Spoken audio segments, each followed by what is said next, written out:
कहते हैं वह गया है ना, तुम जाओगे ना, वो खाएगा ना, तुम लिखोगे ना, बाजार जाओगे ना, वह पढ़ेगा ना, तुम्हारे पास पैसे है ना। इस तरह के क्वेश्चन तो आपने सुना ही होगा। अगर पर्टिकुलर मेरे से बात करी जाए कि इस चैप्टर का क्या नाम होना चाहिए, actually I would like to change the name of this chapter.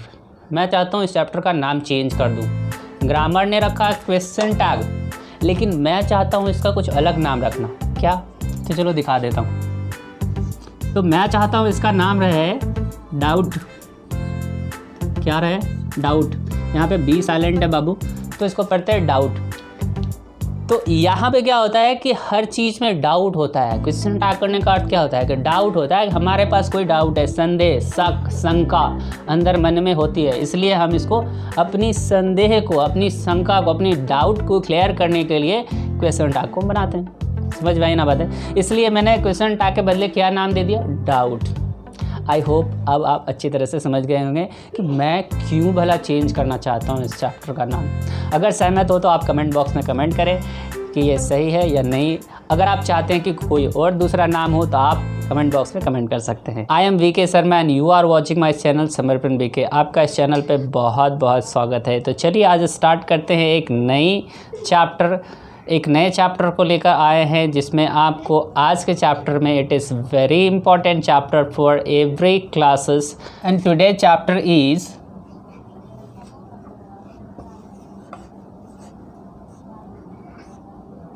as you can see I have written on the board, it is appeared on the board question. The first one here you can see the question mark I have written, and thereafter tag means the whole name of the chapter is question tag.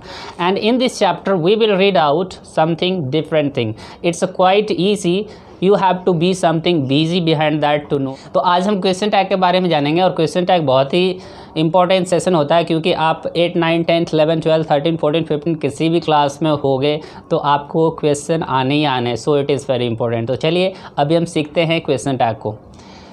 तो सबसे पहले before starting question tag we will have to understand the contracted form of helping verb. Do you know helping verb? As I have told you already. What do you mean by helping verb? Helping verb, it is 24. अगर आप helping verb के बारे में नहीं जानते तो मैंने पिछले वीडियोज़ में बना रखा है, तो आप उसे जाके देख सकते हो। अभी मैं बता दूं आपको हेल्पिंग वर्ब की संख्या। There are 24 helping verbs as you can see here. 24 helping verbs is, am, are, was, were, has, have, had, do, does, did, shall, should, will, would, can, could, may, might, used to, ought to, need, must, dare. These are 24 helping verbs which will help you while solving question tag. So just see how to solve that. तो इस helping verb को हम क्या करते हैं? Contracted form में बनाते हैं। कॉन्ट्रैक्टेड फॉर्म क्या होता है? कॉन्ट्रैक्टेड फॉर्म होता है कि जैसे कि आप ये एक हेल्पिंग वर्ब ले लो और इसमें नॉट जोड़ो, और ये जो बनता है इस तरह से इज़ंट। यहाँ पे ये जो लगा है इसे कहते हैं अपस्ट्रफी।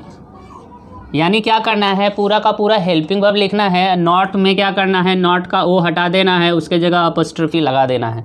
तो यही है कॉन्ट्रैक्टेड फॉर्म। अब आप समझ गए ना कॉन्ट्रैक्टेड फॉर्म किसे कहते हैं? तो हेल्पिंग वर्ब में हमें नॉट को प्लेस करना ही कॉन्ट्रैक्टेड फॉर्म कहलाता है। जैसे isn't, aren't, haven't, hasn't, shouldn't, wouldn't, तो इस तरह से बनता है। तो अब आप समझ गए होंगे हेल्पिंग वर्ब को लिखना है प्लस नॉट लगाना है। तो मैं यहाँ पे लिख देता हूँ समझने के लिए। आप देख ले, ये हेल्पिंग वर्ब है, इसमें नॉट जोड़ना है, तो कुल मिला के कैसा बनेगा? तो ये हेल्पिंग वर्ब पूरा लिखेंगे और इसमें नॉट जोड़ेंगे, जिसमें ओ हटा देंगे।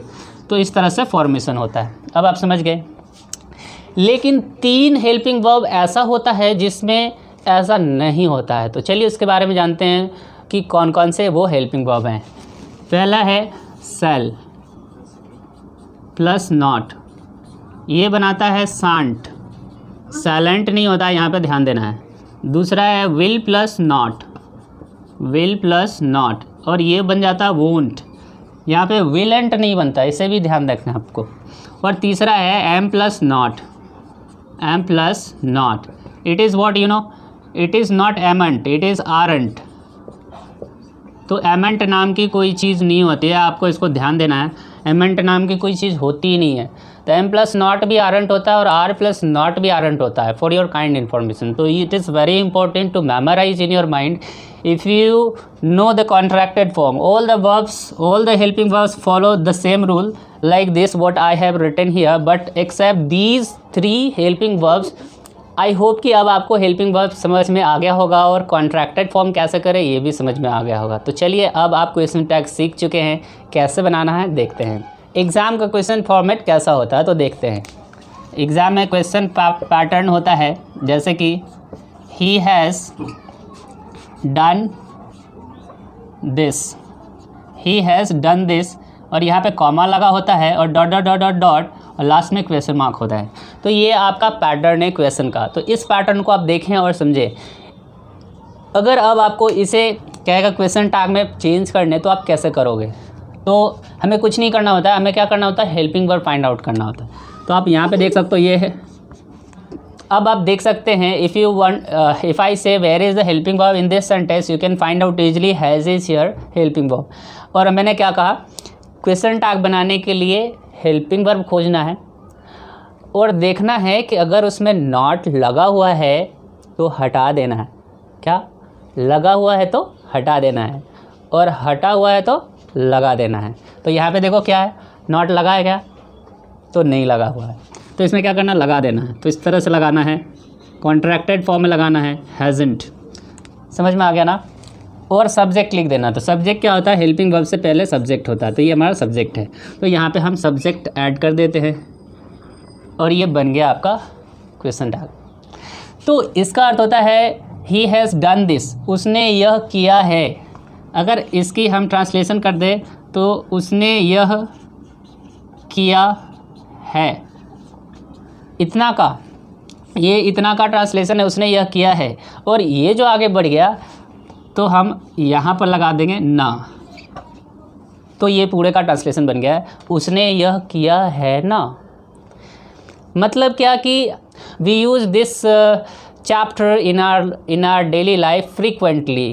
कहते हैं वह गया है ना, तुम जाओगे ना, वो खाएगा ना, तुम लिखोगे ना, बाज़ार जाओगे ना, वह पढ़ेगा ना, तुम्हारे पास पैसे है ना। इस तरह के क्वेश्चन तो आपने सुना ही होगा obviously, and the same is here I have made you learn today.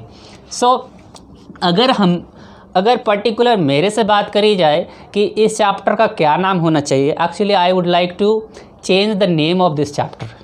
मैं चाहता हूँ इस चैप्टर का नाम चेंज कर दूँ। ग्रामर ने रखा क्वेश्चन टैग, लेकिन मैं चाहता हूँ इसका कुछ अलग नाम रखना। क्या? तो चलो दिखा देता हूँ। तो मैं चाहता हूँ इसका नाम रहे डाउट। क्या रहे? डाउट। यहाँ पे बी साइलेंट है बाबू, तो इसको पढ़ते हैं डाउट। तो यहाँ पे क्या होता है कि हर चीज़ में डाउट होता है। क्वेश्चन टैग करने का अर्थ क्या होता है कि डाउट होता है, हमारे पास कोई डाउट है, संदेह, शक, शंका अंदर मन में होती है, इसलिए हम इसको अपनी संदेह को, अपनी शंका को, अपनी डाउट को क्लियर करने के लिए क्वेश्चन टैग को बनाते हैं। समझ में आई ना बात है? इसलिए मैंने क्वेश्चन टैग के बदले क्या नाम दे दिया, डाउट।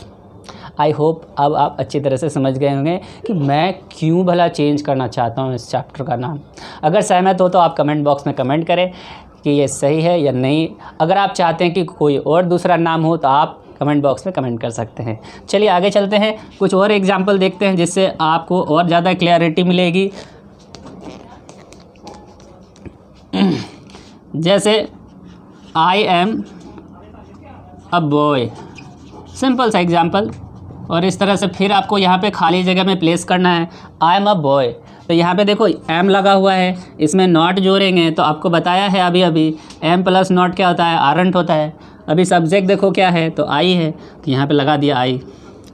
इसका अर्थ है मैं लड़का हूँ ना। मेरे खुद पे संदेह हो रहा है, मुझे खुद पे डाउट हो रहा है, मैं लड़का हूँ ना। तो समझ में आ रहे हैं ना बातें कैसे करनी है।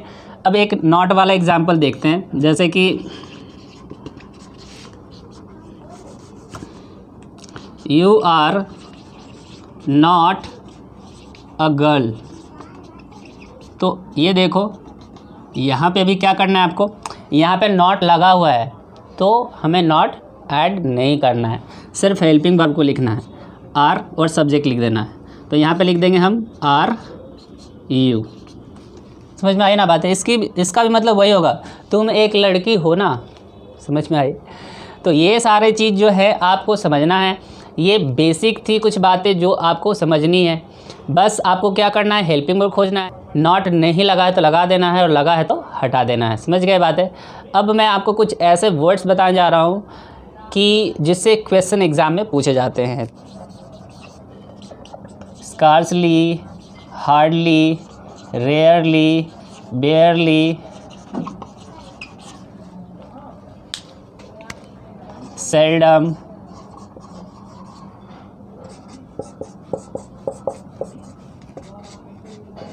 least, until, unless. You can see here scarcely I have written some words. These words are called the negative words. For your kind information, these words are called negative words.